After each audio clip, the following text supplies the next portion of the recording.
আসসালামু আলাইকুম রহমতুল্লাহ।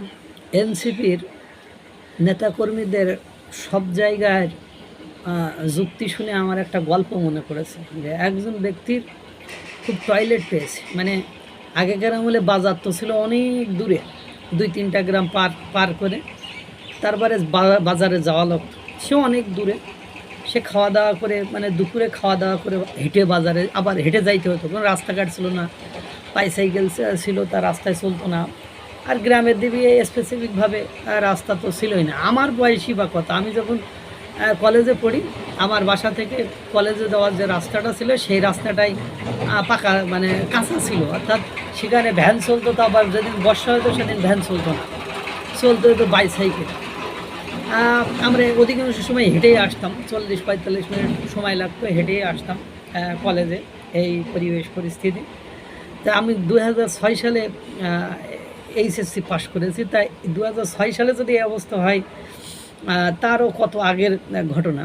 তা ব্যক্তি খাওয়া দাওয়া, দুপুরে খাওয়া দাওয়া করে তারপরে হেঁটে বাজারে গেছে, বাজার করে আসার সময় ওই ব্যক্তির লেগেছে টয়লেট, কিন্তু ব্যক্তি আবার একটু ভয় কাতুরে, মানে ভূতে ভয় পায়।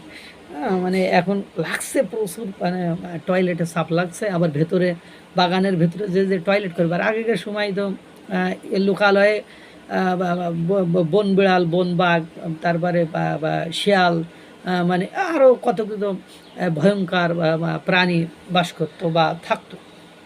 এখন ঘটনা হয়েছে যে ও তো মানে বিষয়টা ওর মানে চাপাচাপ, আর ন্যাচারাল কলে চাপাচাপ তো আপনারা বোঝেন কেমন লাগে।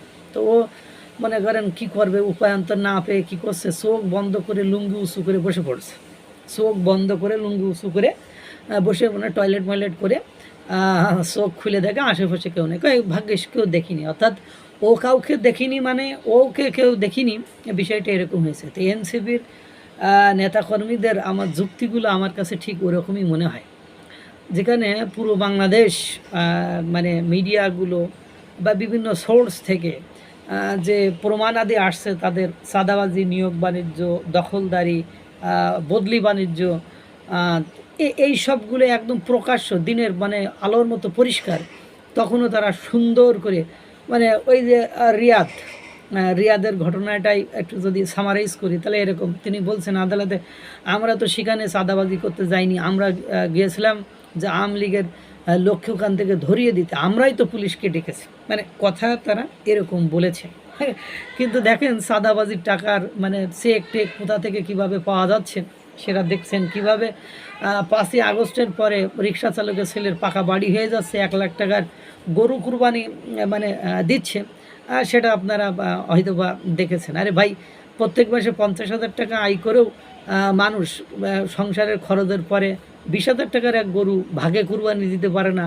ওর মধ্যে একটা স্টুডেন্ট, মানে তার কোনো কর্মই নেই, তার কোনো মানে কোনো কাজকামই নেই, সে 1 লাখ টাকার গরু কুরবানি দেয়।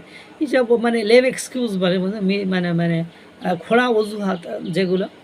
তো এখন আমাদের মহান নায়ক, মানে জুলাই গণঅভ্যুত্থানের মানে হুঙ্কার দাতা, যিনি মানে একদম অন্যায়ের কাছে মাথা নত করা নয়, সেই হাসনাত আবদুল্লাহ গাড়িটার তো ঠিকই ব্যবহার করে, অন্যায়ের কাছে মাথা নোয়াবার নয়, কিন্তু মানে গাড়িটা তো খুব সুন্দর করে ব্যবহার করে। ওইভাবে দেওয়াটাও কি হালাল না হারাম সেটাও একটা ব্যাপার কিন্তু থেকে যায়। যাই হোক, সমস্যা নেই।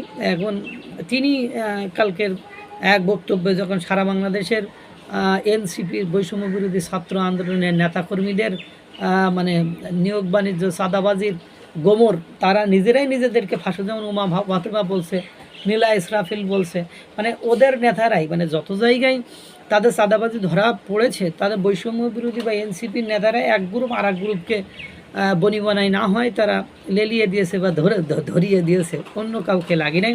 আর রিয়াদের ঘটনাটা তো দিনের আলোর মতো পরিষ্কার। শুধু রিয়াদের ঘটনাটা টর্চার সেলও করেছে চাঁদাবাজির জন্য। এতগুলো টাকা তারা কোথা থেকে পাচ্ছে, কাকে দিচ্ছে, ছবিগুলো ভাইরাল হয়েছে, কার সাথে কোন চাঁদাবাজি, মানে কত আন্তরিকতা, ইন্টিমেসি কতটুকু, সেটাও হয়েছে। তো কথায় আছে, লোকে যারে বড় বলে বড় সে হয়, নিজে যারে বড় বলে বড় সে নয়।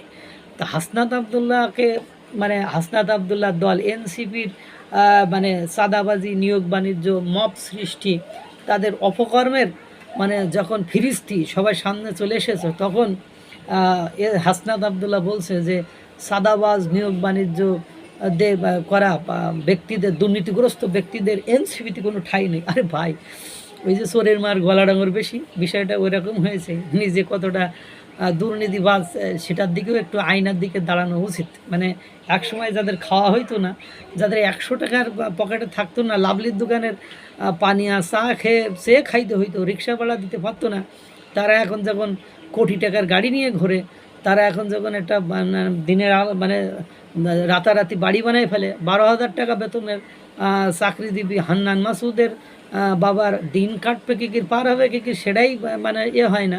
এতকাল চাকরি করে এখন বাড়ি বানাইতে পারি নাই, হঠাৎ করে হান্নান মাসুদ বন্দরের দায়িত্ব পায়, মানে বাড়ি গাড়ি হয়ে যাচ্ছে। এগুলো তো মানুষ বোঝে। এখন যাই হোক, ওই নিজেদেরকে এভাবে আর মানে বলেও লাভ নেই। জনগণের যেটা বোঝার সেটা জনগণ বুঝে গিয়েছে।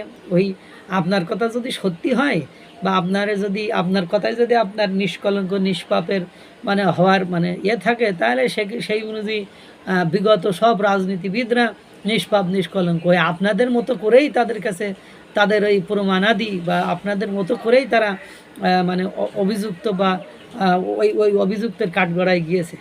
এই যেভাবে প্রমাণাদির সামনে আসছে, ওই সকলের বিরুদ্ধে ওইভাবেই প্রমাণাদির সামনে এসেছে। অন্য কোনোভাবে আপনার কোনো নেতাকে কোনো জায়গায় যে চাঁদাবাজি করতে দেখেছেন যে তার মানে কোনো সাগরে মানে শিষ্যরা চাঁদাবাজি করে টাকা পয়সা এনে তাদের। আপনাদের অবস্থা যেভাবে রিয়াদের ছবি, হাসনাত আবদুল্লাহ, সার্জিস, নাহিদের বাবা, এদের সাথে ইন্টিমেসি আকারে মানে ঘনিষ্ঠ আকারে দেখা গিয়েছে। এই টাকা কোথায় যাচ্ছে, কিভাবে যাচ্ছে, রিপোর্টটা ঠিকঠাকভাবে প্রকাশ করলেই তখন বোঝা যাবে যে কে কত ভাগ খেয়েছে, কে কতটা লাভ করেছে। আল্লাহ তাআলা সকলকে ভালো রাখুক, সুস্থ রাখুক। আসসালামু আলাইকুম ওয়া রাহমাতুল্লাহ।